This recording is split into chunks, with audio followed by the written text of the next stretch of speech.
નમસ્કાર, હું કાર્તિક મકવાણા. આજે આપણે સમજવાના છીએ અભિમન્યુ આખ્યાનમાં કડવા ક્રમાંક 10, 11 ને 12, જેમાં આ કડવામાં કૌરવ પક્ષના સેનાપતિ શ્રી દ્રોણાચાર્ય દ્વારા ચક્રવ્યૂહની રચના કરવામાં આવે છે.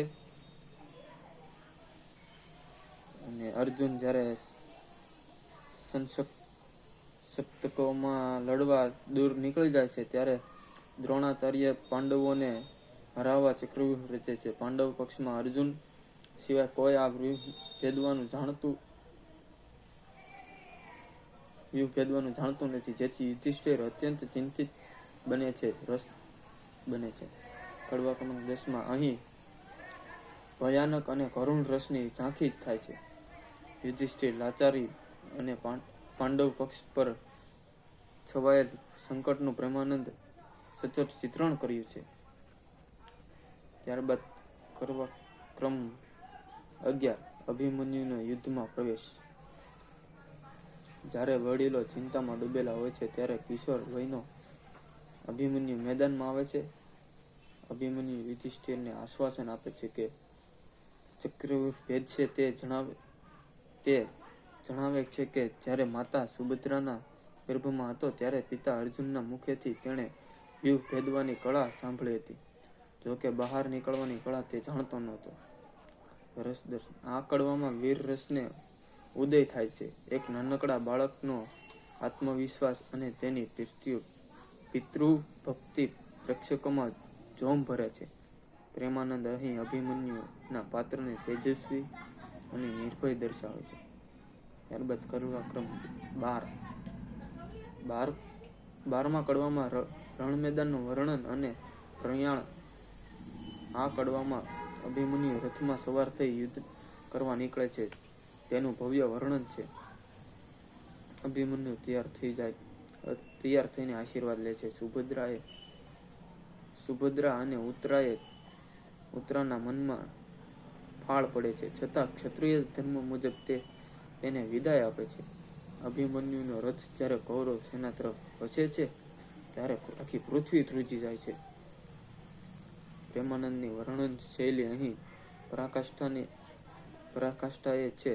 રથના ઘોડા, આયુધો અને અભિમન્યુના તેજનું વર્ણન અદ્ભુત રસ જન્માવે છે. સાથે જ ઉત્તરાના વિલાપમાં કરુણ રસની આછરી છાંટ જોવા મળે છે, જે ભાવિ દુર્ઘટનાને સંકેત આપે છે. મુખ્ય વિશેષતાઓ: શૌર્ય અને સાહસ. અભિમન્યુની વિશેષતાઓ એટલે કે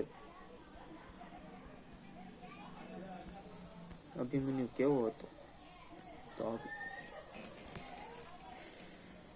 સાહસ અને શૌર્યનું અજોડ પ્રતીક. અભિમન્યુ માત્ર 16 વર્ષની કિશોર હોવા છતાં તેમનામાં મહાન યોદ્ધાઓને પણ થથરાવી દે તેવું શૌર્ય હતું. તે રણઘેલો છે, જેનો અર્થ એ છે કે રણ મેદાનમાં જતી વખતે તેને મૃત્યુનો ડર નથી, પણ યુદ્ધનો ઉત્સાહ છે. ગર્ભ, સંસ્કાર અને જ્ઞાન. અભિમન્યુનું પાત્ર એ સાબિત કરે છે કે શિક્ષણ માત્ર શાળામાં નહીં પણ સંસ્કારો દ્વારા ગર્ભમાં જ શરૂ થઈ જાય છે. તેની સ્મરણ શક્તિ અને એકાગ્રતા અદ્ભુત છે, જે તેને જટિલ ચક્રવ્યૂહ ભેદવાની ક્ષમતા આપે છે. નમ્રતા અને આજ્ઞાપાલન. તે જેટલો શૂરવીર છે એટલો જ નમ્ર છે. વનવાસ ભોગવવા, કાકાઓ અને માતાના પ્રત્યેની તેની ભક્તિ પ્રેમાનંદે સુંદર આલેખી છે. પિતૃભક્તિ અને કુળનું ગૌરવ. પિતા અર્જુનની ગેરહાજરી છે તો શું થયું? હું તેમનો પુત્ર છું અને પાંડવ કુળને લાંચ નહીં લાગવા દઉં. આ વિચાર તેના પાત્રને ઓળખ છે. તે પોતાના કુટુંબના સન્માન માટે પોતાનું બલિદાન આપવા માટે તત્પર રહે છે. અન્યાય સામે એકાકી લડત. ચક્રવ્યૂહના છેલ્લા તબક્કે જ્યારે 7 મહારથીઓ સાથે હુમલો કરે ત્યારે પણ તે શસ્ત્ર હેઠું મૂકતો નથી. રથનું પૈડું હાથમાં લઈને લડતો અભિમન્યુ અન્યાય સામે લડવાની વૈશ્વિક પ્રેરણા આપે છે. ટૂંકું પણ તેજસ્વી જીવન. અભિમન્યુનું જીવન શીખવે છે કે જીવન કેટલું લાંબુ છે તેના કરતાં કેટલું મહાન છે તે મહત્વનું છે. તે મધ્યકાલીન સાહિત્યનો એવો સુપરહીરો છે જે આજે પણ યુવાનોમાં હિંમત ભરે છે.